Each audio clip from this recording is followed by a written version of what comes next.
Bisan kung ubos na sa Modified General Community Quarantine kung MGCQ ang probinsya sa Sugbo, gidili gihapon ang pagsaulog sa fiesta ug mga kalihukan sa komunidad kalabot sa fiesta. Kini tungod kay makainganyo kini og panagtapok sa mga tawo ug dili na matuman ang physical distancing nga kuyaw sa pagkatap sa COVID-19.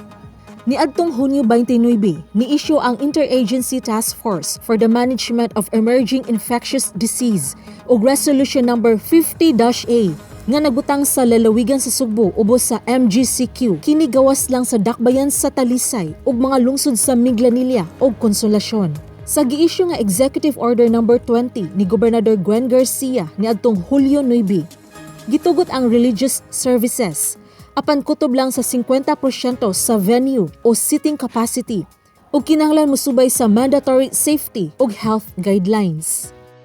Matod sa gobernador, itugot ang mga panagpundok sa local government units apan kini kun makakuha og permit gikan sa local chief executive ug ipaubos sa health ug safety protocols sama sa physical distancing ug dili mulapas usab sa 50% sa seating capacity sa venue. Ang indoor ug outdoor non-contact sports ang gitugot na usab sama sa tennis, badminton, zumba, biking, golf, swimming, skateboarding, equestrian ug running. Apan ang sports nga basketball ug volleyball nga duaan og teams padayon nga gidili.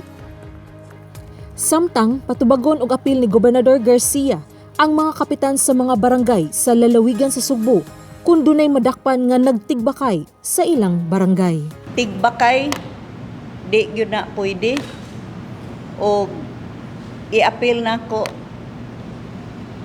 pagpanubag ang kapitan sa barangay kung mahitabo ng tigbakay diha sa maong barangay. Kay way mahitabo sa barangay nga walay pagtugot sa kapitan. Busa, let this be a warning to all of our barangay captains. Alang sa balita sa Sugbo, kini si Sheila Gravinez.